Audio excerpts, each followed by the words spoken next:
When I was 13, my dad had an affair and left my mom and moved in with his affair partner, who we'll call Janet. At first, me and my sister would visit every weekend, and I will admit he was a good dad, although I never liked Janet. When Janet got pregnant and had their son, our visits became less frequent and my dad was more concerned with his new family. He would miss some of my recitals or my sister's competitions because he was busy with his son. When I was 16, Janet decided she wanted to move for a new job opportunity.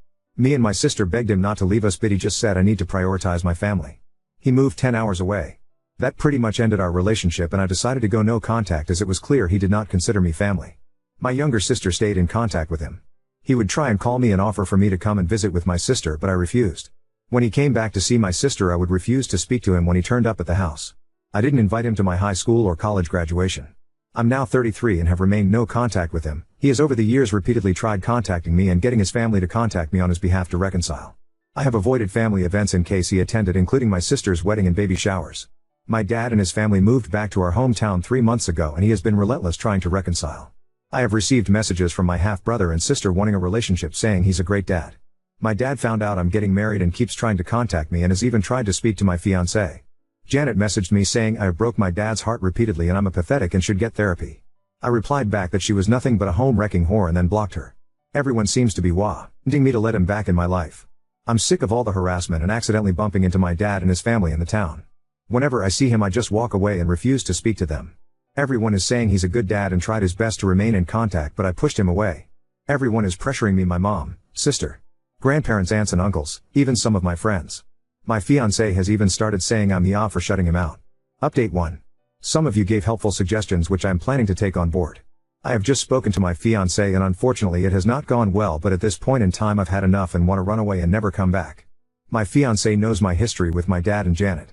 I explained to him that him siding with my father and pressuring me was hurting me, and as my fiancé he should be supporting me. My fiancé, who I'll call Larry, told me he can't support me in doing something that he knows is wrong. Larry told me that he had spoke to my father and had an understanding of both sides of the story and believes that if we both sit down and talk we can sort this out and reconcile. I told Larry I don't want this and want no contact and asked why he is even speaking to my father. Larry admitted his father, who is friends with my dad, encouraged Larry to speak to him and hear him out. Larry told me my dad loved me very much and always wanted to be in my life, and his pictures of me, I'm guessing he got these from my family as my social media is set to private. Larry said my dad is heartbroken at the state of our relationship because I was being unreasonable about him moving away when I was young. Larry stated I got on the wrong foot with Janet and that I was not innocent in the breakdown of the relationship. He told me that everyone can see the truth but me, and to look in the mirror because I'm the problem. Needless to say, I broke down crying and asked him why he was doing this to me and not supporting me. Larry claims to love me but won't stand by and watch me be a heartless bitch. After he said this, I stood up, told him that he shouldn't marry a heartless bitch, and walked out. I'm currently sat in my car. My phone is blowing up with Larry trying to contact me, but I don't want to speak to him. I feel like I'm losing everything and everyone. I don't understand what is happening. Update 2. I know a lot of you telling me to cut all contact with my family and leave town. That is not an option for me financially, and I would not be able to set up business elsewhere. All my money is invested in it and I have only managed to get established recently with steady income. Relocating is not an option for me. I love my friends and family and don't want to cut everyone off. I love my hometown. I grew up here. This is my life and I'm not willing to walk away from it. I didn't expect to write another update this fast, but a lot has happened today. So firstly, I agreed to meet my dad to talk and try and get him to back off and leave me alone. I asked my mom to arrange it, just him, no one else. I wasn't sure if he would agree to that, but within 15 minutes of her calling he was at the door. I asked my mom to stay and mediate. To summarize the conversation. These are a bit messed up because it's a lot to remember. Me, him, he wants. My dad is in therapy and wants me to join him for family sessions. He wants me to spend time with him one-to-one, to stop being rude and mean to his children and spend time with them. Stop trash talking Janet to everyone and actually give her a chance. Invite for him and my family to my wedding and to walk me down the aisle. I want him to stop talking to my friends and getting others to try and talk to me on his behalf. Keep Janet away from me completely. To be civil at events or in town, providing he does not try and hug me or talk to me. My mom told him he was being unrealistic with some of the things he wants, especially regarding Janet and his other children, so we have agreed for now. I will attend 3 therapy sessions with him when he arranges it. My mom thinks I need individual therapy as well. He will stop trying to interfere in my life and relationships. He will keep Janet away from me and talk to his kids to give me space. I will be civil to him in public as long as he respects my personal space and does not approach or pressure me. As for my fiancé, I still haven't spoken to him. He turned up at my mom's but she refused to let him in. He keeps blowing up my phone and so does his family and friends, telling me to hear him out. During my conversation with my dad, I found out my dad has paid for most of the vendors and services for my upcoming wedding and they have been on speaking terms for quite some time, longer than I thought. Larry told me his family had paid for these and I believed him. I feel betrayed by him and that I can't trust him. Update 3. Firstly, the deal with my dad is off the table. He couldn't even manage a week without overstepping my boundaries. So there will be no therapy sessions with him and I will remain no contact. As you are all aware after speaking to my dad and agreeing a way forward in my conditions. Keep Janet away from me, tell his kids to back off, don't pressure me or invade my space. It lasted all of 3 days. Everyone seemed happy I had forgiven my dad and told me so. My sister was excited I was willing to give him a chance, and with some pressure I agreed to have dinner with just her and my dad. When my sister and I arrived at the restaurant to meet our dad, he was not alone. He had invited Janet, my grandparents, his son and daughter. He got up and tried to hug me. I immediately became upset, asking why they were there. My dad told me that if we have any hope of repairing our relationship I had to accept Janet and my younger siblings. I told him he just broke our deal and to never contact me again and tried to leave. He refused to let me leave and grabbed hold of me. When I say all hell broke loose, I mean it. I started shouting at them. My dad, Janet and grandparents tried to gaslight me and convince me to sit down. When that didn't work, things got very heated and a shouting match started, and a lot of unforgivable things were said by my dad and Janet, including remarks about my appearance and calling me a psychopath. My half-brother walked out of the restaurant and my half-sister started to cry. My sister actually surprised me and defended me, shouting at my dad for ruining things after all this time when I had finally given him a chance. She even slapped Janet. She got me out of there and apologized to me. I think this was the first time she had really seen how Janet was with me and how she treated me. She kept saying she couldn't understand how Dad had spent years saying he would do anything to have me back and then would do this when he finally got his chance to rebuild the relationship. My dad has been trying to contact me, but I have blocked him and refused to talk to him. I have also refused to speak to my grandparents. My dad has tried to convince my mom and sister to speak to me, but I think he's burned his bridges with them. The incident from the restaurant has spread and some people seem to be backing off. Like I said, what my dad and Janet shouted at me was unforgivable and they were overheard, and this is a small town. Hopefully people will back off, and those who won't, I'm going to have to cut them out. My sister is very unhappy with my dad and Janet and not speaking to them. She is blaming them for me going no contact again. My sister is not letting them see her kids. I don't know if my sister will reconcile, but right now she is furious. My mom is also furious and apparently had a few choice words with my dad and Janet and has promised she will never pressure me again to speak to him. I am going to go to individual therapy. I think I definitely need it. I do feel bad about my half-siblings as they haven't done anything wrong, and why be open to having a distanced kind of relationship with them in the future, but I'm not ready yet or if I'll ever be. I did send them a message on Facebook to apologize and tell them they've done nothing wrong. Lastly, to update you all, in regards to my fiancé, well, I spoke to him yesterday about everything. I had been radio silent since walking out on him. Basically, he was pressured by his father to speak to my dad and was fed a sob story of a misunderstood father desperately wanting to be in his daughter's life.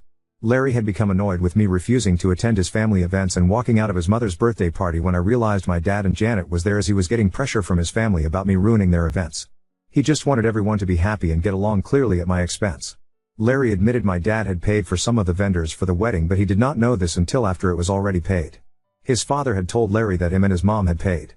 My dad had told Larry it was a gift and his way of contributing. Larry admitted my dad had asked him to speak to me on his behalf. I told Larry he had betrayed my trust and I couldn't see myself marrying someone who does not support me. He broke down crying and apologizing to me and promising to never do it again. Larry was heartbroken and begged for a second chance. To those of you who wanted me to break up with him, I'm sorry to disappoint you, but we are going to try and work through this. Apart from this issue, he had been the best partner and I genuinely think that he had been manipulated by his family and my dad. Larry has promised to stand up to his family and go no contact with my dad. I'm still living at my mom's as I still need some space, which I won't have if I move home. We are going to contact our wedding vendors and see what our options are next week. Larry is begging for a postponement rather than cancel it altogether. We may still break up, his actions speak louder than words, and I need to see if he can rebuild what we had and show me I can trust and depend on him. My dad has been trying to contact me, but I have blocked him. Larry has promised to stand up to his family and go no contact with my dad. Oop, there's no point changing my number when I've done this before. He always manages to get it again. As for Larry, breaking up is not off the table. I'm giving him a chance to show me he means what he says. I always thought I had a decent relationship with Larry's family, but clearly not. I'm not asking him to go NC with them, that's for him to decide. I'm certainly going to distance myself from them and any further incidents, no contact. As for any future children, if we are still together, I won't be trusting them with my children at all. Update 4. Hi everyone, I did not plan to make another update at all, but I'm still getting messages for an update and thought I would let you know the recent developments. Firstly, I have cancelled the wedding. I was able to get some partial refunds but have lost some money. Larry begged me not to cancel the wedding, but there was no way I could marry him after what he did. I was set on giving him a second chance and he promised me he would go low contact and stand up to his parents and issue an ultimatum that we would not tolerate any contact with my dad and Janet. Basically, he would tell them we would not attend any event or party if they were invited, and we would not tolerate any attempt to force contact or relationship with my dad. He met with them to explain this to them. When he came back from this meeting, he was quite irritable with me and appeared to have had a change of heart. To summarize it, he was trying to convince me his family only meant well and that he can't go low contact with his family because he loves them and he can't dictate their friendships. He then tried to convince me it won't be an issue in the future and his father would speak to my dad and tell him to be on his best behavior in my presence. As soon as I heard this, people's comments went through my head, and the main one being if we had children he would take them to his family where my dad and Janet would be, and I would have no control over this. At that moment I realized I couldn't trust Larry and never would be able to. I broke up with him. He is not taking it well and keeps begging me to take him back and that he would go no contact with his family. His family and friends are trying to convince me on his behalf not to end our relationship. He has made his choice and proven to me he is spineless. I don't need him in my life. In regards to my dad, I'm looking into getting a restraining order. Given what happened in the restaurant, I might be able to, but I don't know yet. A friend of mine is helping me look into this. My dad has kept a low profile since last week. Apart from a couple of attempts to apologize to me, I haven't heard much from him. My sister still won't speak to him or Janet. Unlike me, my sister is highly confrontational and has blasted him and Janet on social media with what happened at the restaurant and things that have happened in the past which I didn't know about. My sister and Janet had a very public screaming match when she had seen them in town due to my sister's posts and demanding to take them down. It ended up with Janet assaulting my sister. My dad apparently sided with Janet in this. My sister now hates Janet and refuses to speak to our dad, who is also trying to contact her.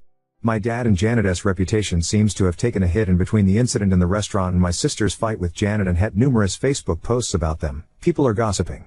This has worked well for me because some people have backed off, which I'm happy about. Unfortunately, there are a few people still on his side, including my ex's parents. As for my half-siblings, there's not much of an update in regards to them. I've found a therapist, however there is a bit of a waiting list before I can start my therapy. I'm still living with my mom, who is completely on my side, and I have found a kitten and pick her up next week. Update 5. I'm still at my mom's and I got my little kitten. I've named her Sasha and she is the sweetest thing but very energetic. For those of you asking for pictures, I'll try, but she refuses to stay still long enough to get a one that's not blurred. I love her already. My mom continues to be my rock. I am still waiting for therapy, but I'm finding Reddit useful and therapeutic, and the support I've received from most of the people on here has been great and helped me see things more clearly, so a big thank you to everyone. As for my ex, now that we've broken up, I feel lighter and free, and being away from him has made me see all the red flags that I was blind to in our relationship and feel like I've dodged a bullet. Luke, using real names because my posts were discovered, is not taking the breakup well and has taken over from my father, constantly bothering me. If you read this, Luke, we are done and I'm not changing my mind, so stop calling me, stop coming to the house, and stop sending me flowers. I'm moving on, so you should too.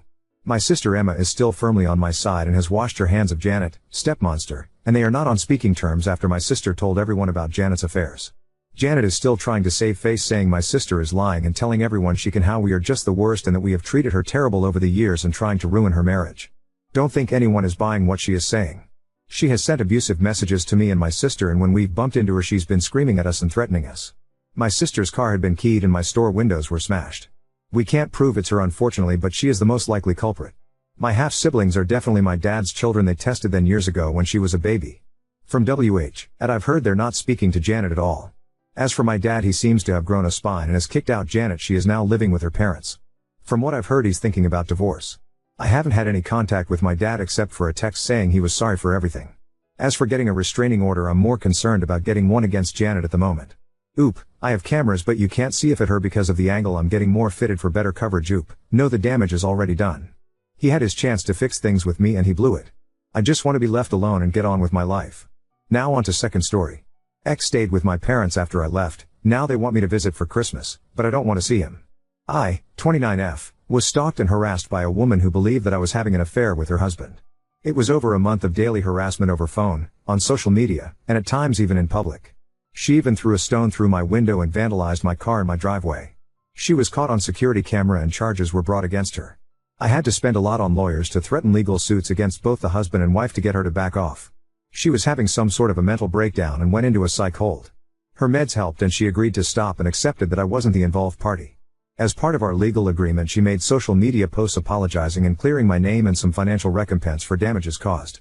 During all this, my fiancé, 32M, was of no help at all. We lived together and he wouldn't do anything to support me. When I got accosted in public places, he'd simply leave. When our condo was attacked, he got in his car and left to stay with a friend. He said it was too embarrassing for him to stay around. He didn't seem to realize that I was scared and felt my life was in danger. He knew that I was innocent in this, and yet he didn't stop his friends and family from believing the worst about me and making snide comments at me. I begged him to help me and he'd act frustrated as if there was nothing he could do here. When the woman harassing me made the apology posts, I forwarded them everywhere explaining how I got caught up in someone else's tragedy and I called my fiancé a coward for his behavior. Which was also my way of publicly breaking up with him. My parents were very supportive of me throughout this mess and they gave me money for the lawyer's retainer. But they didn't like my public FU to my ex. They said that it was petty of me and asked me to be nicer and not break up. I did eventually remove his name from my posts, but I was not interested in any relationship with him anymore. After this all went away I was still pretty traumatized and paranoid. I quit my job and I couldn't stand living with my ex. My best friend lived a few states away and she invited me to stay with her as a change of scenery. It was the break I needed. I also found a great job there while I was visiting and decided to settle there. I've been living in this town since then. I have booked tickets to visit my family for Christmas and last night my mother told me that my ex is staying with them as a house guest. My mother said he wasn't doing too well after I left and my parents let him move in with them. I don't want to see my ex and I am pretty hurt that my parents are taking care of this man who did not stand by me. Wibta, if I tell my parents I am not visiting as long as he's in their home? Update 1. I had mentioned harassment and vandalism but no violence happened. I had logged into update and can't do it on IDA so we'll write down here for people who've been messaging me. I didn't go home for Christmas. I called my parents and told them I wasn't coming and that set off a lot of recrimination and arguing. My mom getting upset at me for my coldness and my dad reprimanding me for breaking mom's heart. Mom is trying to get me back together with ex. Dad goes along with whatever mom wants to do.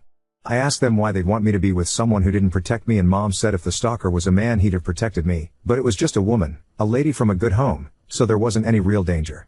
This was news to me because when it was happening both were worried about my safety but now they are downplaying it. This is the exact argument X had used and they are buying into his story. Then mom goes into how this was embarrassing for X and says I wronged him by putting him in this situation. This brought up a long history of mom's disappointment in me. I was never what she wanted me to be. I know she loves me and had thought our differences were the typical mother-daughter conflict that everyone has. But my mom has fears that run deeper than that. She is a slim, svelte and pretty woman who is very particular about manners and appearances. I got my build from my dad's side of the family and I am very curvy with large breasts. My weight and my figure has been a cause for concern for my mom who'd pressure me to cover up and downplay it. She wanted me to go into teaching or medicine, but I didn't do well enough in school for that.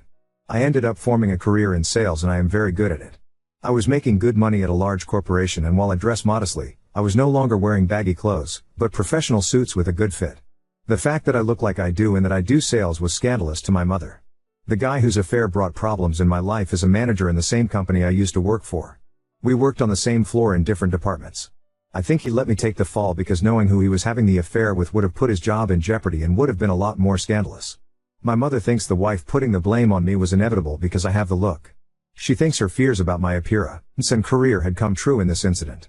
She is horrified that instead of learning from my mistakes I now have a job that is client relationship manager even though it is at a financial firm. She feels pressured to force me to come home and get married and leave my career behind. I am so sad about how all this has turned out. My relationship ended and now I'm losing my parents. Meanwhile, that cheating man and his psycho wife are still married and he still has the same job.